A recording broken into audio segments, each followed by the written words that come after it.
बिस्मिल्लाहिर्रहमानिर्रहीम। अस्सलाम वालेकुम स्टूडेंट्स। आज हमारे पास है chapter number 6, very very important chapter. The name of the chapter is sequence and series. First of all sequence की definition. A sequence is the function whose domain is the subset of the set of natural number। Sequence हमारे पास एक function है जिसकी domain जो है वो set of natural number पर depend करती है। सेट ऑफ नेचुरल नंबर क्या है स्टूडेंट्स? वो सेट जिसमें नंबर्स 1 से स्टार्ट होते हैं and so on. To represent a sequence, किसी भी सीक्वेंस को लिखने के लिए use symbol a n in this bracket. किसी भी सिंबल को हम इस तरह से राइट करते हैं where n is equal to 1 2 3 and so on. 1 2 3 क्यों? क्योंकि हमारे सीक्वेंस की डोमेन क्या है? Subset of the set of natural number. ठीक है। अब अगर ये हमारे पास सीक्वेंस है, हम से एन की जगह पे 1 रखेंगे तो we will get A1, then A2, A3, A4। Commas इनके दरमियान में आपने रखने हैं, कोई और सिंबल नहीं डालना। तो सो ऑन। तो ये क्या है हमारे पास? एक सीक्वेंस। और ये जो A1 है इसको कहेंगे फर्स्ट टर्म, A2 को obviously second, A3, A4 and so on. जहाँ तक ये जाएगा से अगर AN है तो AN को हम कहेंगे nth term of the sequence या कहेंगे general term of the sequence. Sequence की डेफिनेशन के बाद एक्सरसाइज 6.1 क्वेश्चन नंबर 1 में हमें सीक्वेंस गिवन है। ठीक है। सीक्वेंस एक फंक्शन है, एक रूल है। तो right the first 4 terms of the following sequence. First question है कि गिवन सीक्वेंस को में से पहली 4 टर्म्स निकालें। पहली 4 टर्म्स का मतलब है हमने A1, A2, A3, A4 calculate करना है। तो question number 1 part second homework में सीक्वेंस गिवन है AN is equal to -1 power n n square. तो put n is equal to 1 2 3 4। n की जगह पे हम 1 2 3 4 पुट करेंगे। फर्स्ट ऑफ ऑल n1 देखें, ये आपका गिवन सीक्वेंस है। n की जगह पे 1 पुट करें। 1 पुट करने से -1 आ जाएगा। उसके बाद n की जगह पे हम 2 रखेंगे। तो सीक्वेंस में n की जगह पे 2 रखें, हमारे पास 4 आ जाएगा। ये सेकंड टर्म हो गई हमारी। सिमिलरली हम थर्ड टर्म और फोर्थ टर्म कैलकुलेट करेंगे। तो ये हमारे पास first 4 terms of the given sequence है। ओके। उसके बाद पार्ट 7 है आप लोगों के लिए किया यहाँ पे। पार्ट 7 का sequence an -1 is equal to n+2 और इसमें एक चीज़ गिवन है A1 इज़ इक्वल टू 2, यानी कि फर्स्ट टर्म जो है वो हमें गिवन है। तो हम डेफिनेटली 4 निकालनी, अब 2 से स्टार्ट लेंगे। n is equal to 2 3 4 put करेंगे। n 2 पुट किया इस गिवन सीक्वेंस में, इसके अंदर पुट करने से देखें क्या बनता है। A2, ये देखें n था 2, यहाँ से 2 - 1 क्या आ जाएगा A1। राइट साइड पे n की जगह पे पुट करना है 2 + 2, तो ये A1। अब ये कहाँ से? ये हमें गिवन है, इसकी वैल्यू यहाँ पुट कर देंगे। वैल्यू पुट करने से A2 का आंसर क्या आ गया? 6। इसी तरह जब n3 पुट करेंगे, n3 पुट करने से यहाँ पे आता है A2।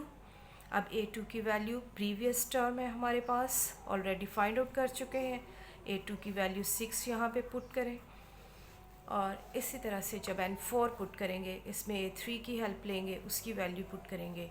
तो ये जी हमारे पास फर्स्ट 4 टर्म्स A1 गिवन थी, A2, A3 और A4 हमने कैलकुलेट किया। इसके बाद क्वेश्चन नंबर 2 है हमारे पास, find the indicated term of the following sequence. जो टर्म इंडिकेट की गई है वो हमने कैलकुलेट करनी है। जैसे कि फर्स्ट पार्ट में आप देख सकते हो यहाँ पे A7 इंडिकेट किया। ये आपको एक सीक्वेंस गिवन है, देखिए first term 2, second term 6, 11, 17 so on A7। तो इंडिकेटेड टर्म A7 है जो हमने कैलकुलेट करनी है। तो इसमें जी सबसे पहले जो आपको गिवन सीक्वेंस है, ठीक है, गिवन सीक्वेंस राइट किया। अब क्वेश्चन नंबर 1 में सीक्वेंस गिवन था, हमने फर्स्ट 4 टर्म्स निकालनी थी। अब हमें सीक्वेंस गिवन है और हमने A7 इंडिकेटेड टर्म जो भी दी है हमें वो हमने कैलकुलेट करनी है। तो सबसे पहले हम देखते हैं कि फर्स्ट टर्म क्या गिवन है 2, उसके बाद सेकंड टर्म क्या गिवन है 6। अब हमने खुद जज करना है कि आया ये जितनी टर्म्स हमें गिवन है सीक्वेंस के, इनका आपस में क्या रिलेशन है, ये कैसे प्रीवियस टर्म से नेक्स्ट टर्म आ रही है। ठीक है, इसी तरह से देखें A3 जो है वो 11 गिवन था। अब यू कैन राइट 6 एज 2 + 4। आप 6 को लिख सकते हो 2 + 4। अब 2 में मैं क्या देख रही हूँ कि प्रीवियस टर्म है +4 ऐड हुआ। नेक्स्ट में देखते हैं, ये भी हमें गिवन है 11 कैन बी रिटर्न 6 + 5। अब यहाँ से भी क्या पता चलता है प्रीवियस टर्म और उसके साथ क्या ऐड है 5। एक और गिवन है A4 17 को लिख रहे हैं 11 + 6 यानी कि प्रीवियस टर्म और 6। क्या फार्मूला बन रहा है कि प्रीवियस टर्म में ये नंबर्स का सीक्वेंस आ रहा है असेंडिंग ऑर्डर में, यानी कि पहले 4 ऐड हुआ, फिर 5, फिर 6। इसका मतलब है नेक्स्ट टर्म में 7 ऐड होगा, फिर 8, फिर 9। ठीक है, तो अब हम जब A5 लिखेंगे, ये अब हमने इनसे पिक करके लिखना है कि क्या रूल बनता जा रहा है कि प्रीवियस टर्म प्लस ये जो सीक्वेंस चल रहा है इससे नेक्स्ट टर्म। तो प्रीवियस टर्म क्या है हमारे पास 17, तो पहले जब इसमें 4, 5, 6 है तो नेक्स्ट टर्म में क्या ऐड होगा 7, तो A5 क्या बन जाएगी 24। इसी तरह से यही रूल आगे लेके चलते हैं। अब A6 के लिए क्या हमने पिक किया है यहाँ से टर्म्स में के दरमियान की कैसे आती है हमारे पास नेक्स्ट टर्म के प्रीवियस टर्म। ये अब देखें A5 24 थी तो A6 में प्रीवियस टर्म 24 प्लस अब इसका सीक्वेंस बनता है 7 के बाद 8, आंसर इज़ 32। तो नेक्स्ट A7 आ गई हमारे पास। A7 में प्रीवियस टर्म 32, 8 के बाद 9 ऐड करेंगे तो 41। योर फाइनल आंसर A7 जो है वो 41 है। इसमें सबसे पहले हमने वो रूल तलाश करना है, हमने अपने जहन से चेक करना है कि आया जो नेक्स्ट टर्म है वो प्रीवियस टर्म से किस रिलेशन में आ रही है। तो 2-3 टर्म सीक्वेंस की गिवन होती हैं, उन सब में हम पिक करके लगाते हैं। अगर तो सेम रूल चल रहा है तो वही रूल फिर हम नेक्स्ट टर्म्स निकालने पे इस्तेमाल करते हैं। ठीक है, इसके बाद हमारे पास क्वेश्चन नंबर 2 का ही पार्ट 5 है। इसमें बिल्कुल क्लियर है A8 यानी कि 8th टर्म हमने कैलकुलेट करनी है। तो इसमें कोई फार्मूला नहीं लग रहा, सिर्फ आप देख सकते हो 1, 3, 5, 7, 9, 11 ये सब ऑड नंबर्स चल रहे हैं। ठीक है, ऑड नंबर्स के साथ साथ जो चेंज है, एक नंबर के साथ प्लस है, उससे नेक्स्ट के साथ माइनस, फिर प्लस, फिर माइनस। तो ये 1, 2, 3, 4, 5, 6, तो 11 के बाद क्या होगा 13। तो जो 6th टर्म होगी वो +13 होगी और उससे नेक्स्ट टर्म जो है वो 15 होगी और उसके साथ हम क्या लगाएंगे माइनस। इसके बाद क्वेश्चन नंबर 3 है फाइंड द नेक्स्ट 2 टर्म्स। ठीक है, जो सीक्वेंस गिवन है जितनी टर्म्स उसमें दे दी हैं, ठीक है, उससे नेक्स्ट 2 टर्म्स हमने कैलकुलेट करनी है। तो इसका भी पार्ट 2 है हमारे पास 1, 3, 7, 15, 31। तो देखें A1, A2, A3, A4, A5 यानी कि फर्स्ट 5 टर्म्स हमें दी हुई हैं, हमने A6 और A7 कैलकुलेट करनी है। तो क्वेश्चन नंबर 2 का ही मेथड देखेंगे कि किस रूल के तहत जो है वो नेक्स्ट टर्म आ रही है।